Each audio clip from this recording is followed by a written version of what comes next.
bavukanyi dusangiye kwemera, nshuti namwe bagenzi mukunda kumviriza no kwinovora ijambo ry'Imana mu bisomwa Ecclesia mawe wacu yama yadutegekanirije ku munsi rimusangwa amahoro ya Kristo. Kuri uyu munsi wa gatanu w'indwi ya 13 mu kiringo gisanzwe c'amasabamana ya Ecclesia, ibisoma tuhategekanirijwe biradutahuza ubutumwa bwatumye ijambo wa data yigira umuntu akaza kubana n'abantu, kwari kugira ngo yiyegereze abarwaye mu buryo bwinshi bashobore gukira, cane cane abashegeshwe n'akabi k'igicumuro, kanatsinda Yesu Kristo niwe wa mwagazi w'Imana kuri ibicumuro vy'abantu. Ivyo bisomwa navyo ni ibi.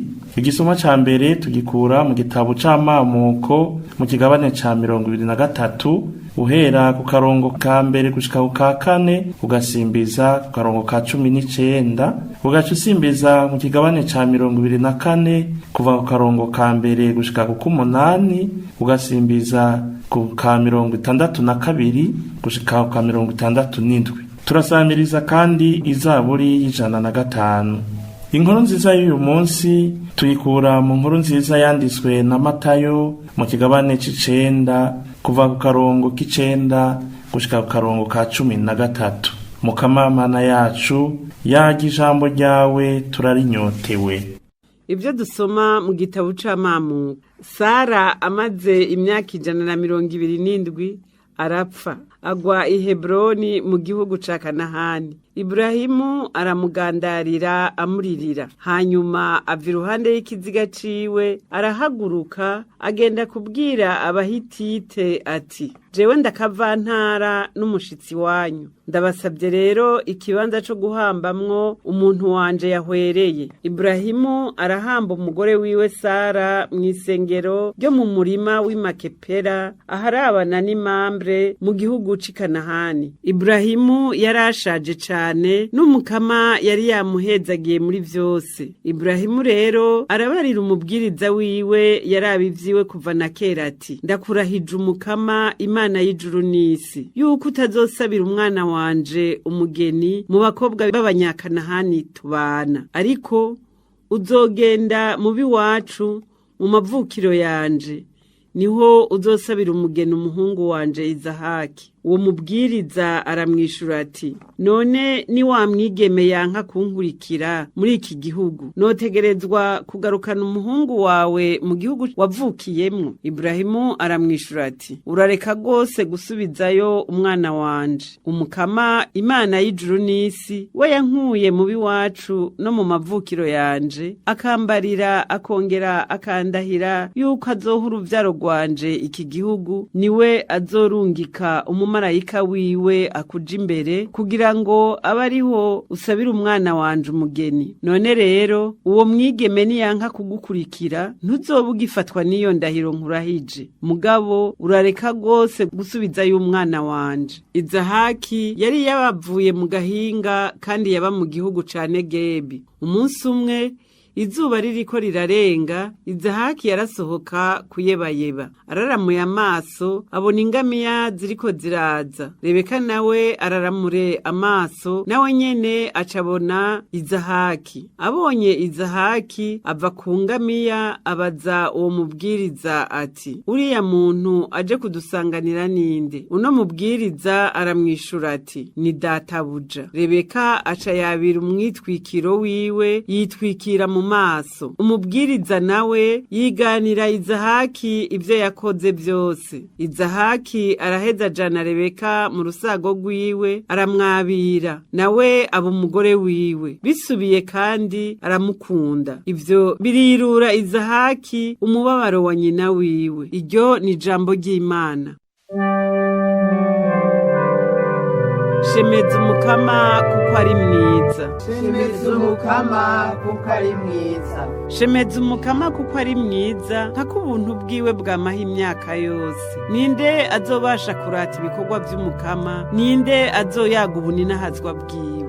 shemeza umukama kuko ari mwiza. hahiriwe abakora ibitunganye abama bakorera ubutungane na ntaryo kubitiza se mukama ijisho ku gihugu cawe ntunyibagire mukama unyibuke shemeza umukama kuko ari mwiza. tabaranya ungarukire ko ku munsi w'umbukiriro nezegwe hamwe n'intore zawe nezegwe n'akanyamuneza k'icibare cawe mpimbagwe hamwe n'intoranwa yawe shemeza umukama kuko ari mwiza.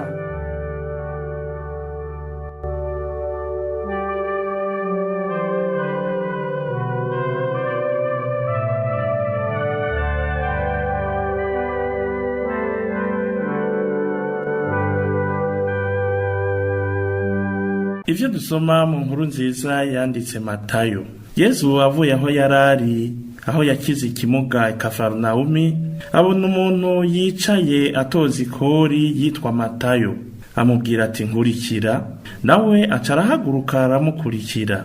Yesu ashitse ku meza kwa Matayo, abandi batoza kori batari bake n'abanyakabi baza kumwicara iruhande we n'abigishwa biwe. Abafarisayo babibonye babwira abigishwa biwe bati ndi kuki shobuja asangira n'abatoza kori n'abanyabicumuro. Yesu arabumva abishura ati abakomeye sibo bakeneye ubavura, abamukeneye n'abarwayi. Gende mutegere icaya amajambo avuga, nshaka ikigongwe simbabaye inkuka. Aberanda sibo naje kwigarurira, naje guhamagara bacumuye. Twakire kandi tuzigame iriyazo na Kristo.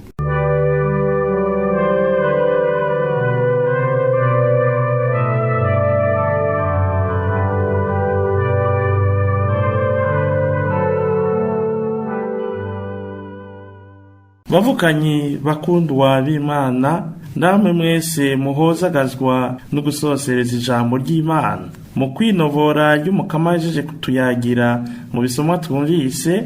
Mu kuzirikana kuri ivyo bisomwa nyene, duhere ku gisomwa ca mbere. Mu gitabo c'amamuko twumvise ingendo n'ingiro vy'umutama Iburahimu, aho naho yarageze mu zabukuru n'akenge kariko karayama, atigeze adohoka kuyoboka Imana bwiwe bwari bushingiye kuri ya sezerano yari yaragiraniye n'Imana. Ubwo buyoboka Imana bwa Iburahimu ntibwaheranye no gusandaba kwiwe, ariko yaburaze umuhungu wiwe w'isezerano ari we Isahaki. Maze rero rwa ruhererekane rw'ukwemera ruratahurika, kandi bikanagaragara ko umuvyeyi w'ibanga araga umwana wiwe ibintu vy'inkoramutima bimeze neza, akamucisha mu nzira nziza nawe yaciyemwo ikamugira umuntu w'ijunja n'ijambo. Iyo niyo nsiguro dusanga muri ico gisomwa, aho Iburahimu yihanikiriza mbere akanarahiza umukuru w'abasuku biwe. Batubwira ko ari we yarahije uwukuze muri bo, kuvuga ubushaje muri bo, aho rero yamwihanikiriza akanamurahiza ngo ntazohirahire ngo akwere umuhungu we Isahaki mu bapagani bo mu bihingo barimwo muri ico gihe, ariko ko yomuronderera umugeni mu babo bayoboka Imana mu kubaha no mu gukurikiza imigenzo myiza y'ubuyobokamana, kugira ngo amurikiwe n'Imana mu mugambi wiwe. Ari navyo vyamutumye atora umwigeme Rebeka mwene Betuweli ngo amubere umugore. Bavukanye, aho hari inyigisho ihambaye ku buzima bw'ingo n'imiryango. Abavyeyi, ntimugasazire n'aba bana banyu ngo mubamarire n'utwo batunze. Turazi ko hari abavyeyi basazira n'aba bana babo bagasiga babamariye n'utwo batunze. Erega ntawe upfa bimaze. Ntimukabarage amananiza canke ingendo mbi zabaranze mukirimwo. Ntimugasazane myidogo kuko ubusaza ari ingabirano, ahubwo nimusazana akanyamuneza n'imihezagiro ku ruvyaro rwanyu. Eka namwebwe bana, uko mwongana kose ntimugashire imbere kwiganzura abavyeyi banyu, ahubwo mubabungabunge n'umwete mwinshi, mutitwaza kubura akanya niho muzobavomamwo ukuri kuzobaha umwidegemvyo nyawo. Wa muntu ati mu kanwa k'umusaza haranuka ariko nta kinyoma kivayo. Erega mu kwitwararika abavyeyi niho abana bavotorerwa imigisha n'imihezagiro. Wa wundi ati iyo niriranywe na data na mama imihezagiro ndiyamurira. Paro mweranda niwe abitwibutsa mu mabaruwa yiwe.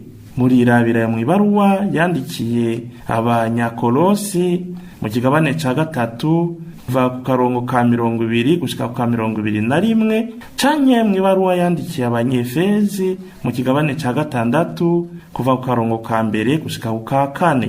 Mu bwuzure bwa keraho kandi bitiranya nk'uko tuvyisomera, bitiranya kubaha canke kwitwararika abavyeyi bakavyitiranya no kuramba. Bavuga ko uwubaha akitwararika abavyeyi azoramba imyaka n'iyindi. Bavukanye, abantu rero turakeneye gukira ubunibuni bwose butuzingamika, ahanini bufatira ku bwishime, kugira ngo turonke ubuzima nyabuzima, ubuzima burangwa n'ubuyobokamana nyakuri. Erega ivyaranze basokuru bacu mu kwemera bikanabatuma baramba mu myaka hano kw'isi, vyabaye bivuye ku kubaha Imana no kwigenza nk'abanywanye nabo koko, ku buryo naho kacamwo bagahusha inzira bataherayo. Wa muco w'Imana wabamurikira ukabamurika kandi mbere gushika bisubiyeko. Burya nta rupfu rusumba kwibona kusumvya abandi ubweranda, ku buryo wiha ububasha bwo kugenza abandi no kubacira imanza, ukabona akazi kari mu jisho ry'uwundi nawe udashobora kubona ngo witosore urugiga ruri mu jisho ryawe. Ubwo bwibone ariko karanga kubwishime nibwo butuma umuntu abaho ahwahutse nk'akanyugunyugu, kandi kubikira ntivyoroha na gato, ntivyorohera umuntu atemeye gucuvya kagatima kwishira hejuru ngo ace bugufi yemere kugenzwa na mutima w'Imana, ha kugenza itima yemere kugenzwa na mutima w'Imana. Uwo mutima ari wadushoboza kwemera no kwakira urukiza rw'Imana. Mu gufata umugambi wo kugendera no gusangira na Matayo umutoza kori, kandi akabigirira ku mugaragaro aho abiyitaberanda bamubona, Yezu yashatse kwerekana ko yazanywe no gukiza abantu bo mu bisata vyose, harimo mbere n'abo barwaye ariko ntibabimenye kandi ntibanavyemere.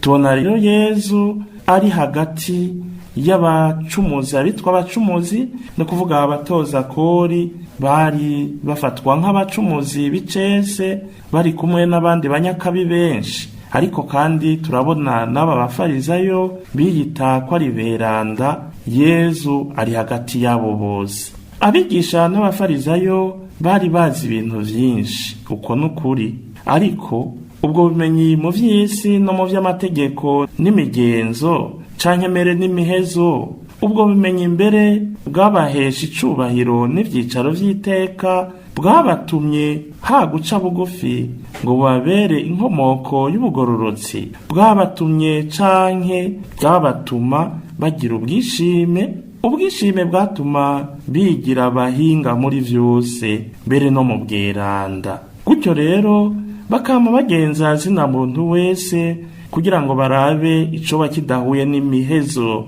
y'Abayahudi, baheze bahamufatire banamushengeze. Aho rero mbere n'ivyo batazi baravyisukamwo, bakibaza ko bafise ijambo muri vyose no kuri bose, maze mbere bari banatinyitse ntawabacarukana. Rero twovuga ko mu mibano vyari bimenyerewe gutyo, kumbure n'ababona ibigoramye ntibashobora kubidoma k'urutoke, bapfana isoni n'ubwoba. Abarundi bati bapfana ishavu nk'ishuri. Yezu rero mu kwegera umutoza kori Matayo, ari nawe Levi, mu kwegera umutoza kori akamuvugisha, akanamusaba ko yomukurikira, no kuvuga akamwugurukira ngo basangire urugendo, basangire ubuzima n'ubutumwa. Yezu yashatse gusenyura igihome cagabura abantu kandi cashinzwe n'abantu nyene mu bwibone bwabo, abiyita beza ku ruhande, abiswa babi nabo ku rundi. Muri uwo mugwi w'ababi ataciza bashobora kwitegwako harimwo abatoza kori bashirwa mu gihari c'abacumuzi b'icese, biba bakingiwe n'itegeko canke ikibanza barimwo. Uretse n'ico, abatoza kori baranankwa kuko bakorera abaromani bari bagifukamye mu nda, ni ukuvuga abakoroni, bafatwa nk'ivyitso vy'abaromani. Ngubu bubi bw'abatoza kori, ingene babita abanyakabi canke abacumuzi, vyafatira ku bice bibiri. Ubwa mbere, kurenganya abanyagihugu mu kubatoza ikori rirenze bakiyuzuriza imifuko yabo. Ubwa kabiri, gukorera intwaro y'agacinyizo. Nico gituma turavye ivyashikiye Zake tukabona n'ingingo yigiriye yo guhinduka, tuca dusanga yabanje gutunganya atunganiriza abo yari yarenganije, akongera akagaruka ku murongo. Muravyisomera mu nkuru nziza ya Luka Mweranda kigabane ca 19 ku karongo k'8. Yesu rero mu kwegera baciriwe umukenke kandi ari abantu, akemera adatinya kwicarana no gusangira ku meza imwe n'ababonwa nabi mu nzu kwa Matayo. Yashatse gushira mu ngiro wa mugambi w'Imana wo kwegera no gukiza ubwoko muntu atagiharuro kirinze kujamwo, atagusobanura. Mu kugira iyo nyifato kandi abamugenza bamubona, yashatse ko nabo nyene abo bafarizayo nabo nyene bashikirwa n'urwo rukiza rutagira imbibe kandi rwagenewe bose. Mu kubavugisha honyene yari intambwe, hanyuma akabaha umuco ku vyo batatahura canke batahura ukutariko. Yashatse nabo nyene ko babona ubupfu bwabo, bakabona indwara yabo y'ubwishime no kugabura abantu mu beza n'ababi bifatiye ku mwikeko no ku karenganyo. Gukiza umuntu no kumusubiza igihagararo kizima niwo mugambi w'Imana, kandi mu kurangura Imana yashimye kandi nubishima gukoresha abantu bavukanyi. Natwe twumvise uwo mugambi w'Imana wo gukiza abantu no kubasubiza iteka, bakunda kwamburwa no kuzingamikwa n'imico igoramye n'imihezo. Dutumiriwe kwigishwa no guhindurwa n'iyo mvugo n'iyo ngendo vya Yezu vyo gushira imbere ya vyose iteka umuntu yaremanye. Niko mu mibano y'abantu haraba imico n'imigenzo bifasha gutunganya ubuzima bwa misi yose, ariko ivyo iyo birengeye iteka rya muntu bica kubiri n'umugambi w'Imana twemera kandi dukorera. Nitwige guca bugufi, kuko ntaco tuba turushije abandi iyo twishize hejuru tukabacinyiza mu kubagenza no kubacira imanza zibogamye. Nitwirinde kandi kwitiranya kubaberanda n'inkuka canke ibisabisho canke iyindi migirwa ifatiye kuco turi, kuko ubweranda bw'ukuri si bitako kandi si migirwa, ariko imbere ya vyose urukundo ruhiteka umuntu. Nico gituma Yezu akoresheje aya majambo yo mu bwuzure bwa kera, mbere mu gitabo c'umuhanuzi Oze mu kigabane ca 6 karongo ka 6, ahamagarira abo bafarizayo kugenda gutegera, no kuvuga buguruke, ntibagume mu vyo batahuye nabi. Ati njake ikigongwe simbabaye inkuka. Tubisanga mu nkuru nziza ya Matayo Mweranda kigabane c'9 karongo ka 13. Iwe Mukama, dutabaza umutima wo kwifata ruto kugira ngo dushobore kukubaha no kugukunda muri bene wacu. Dutabaze se Mukama umutima wagutse kugira ngo twiyegereza abandi, cane cane abo agateka kabo kageramiwe, twoye gushira imbere inyungu zacu zituma tugenza abandi kandi kagomba no kubanyikiza. Amen. Nimwumvirize ijwi ryanje b'Imana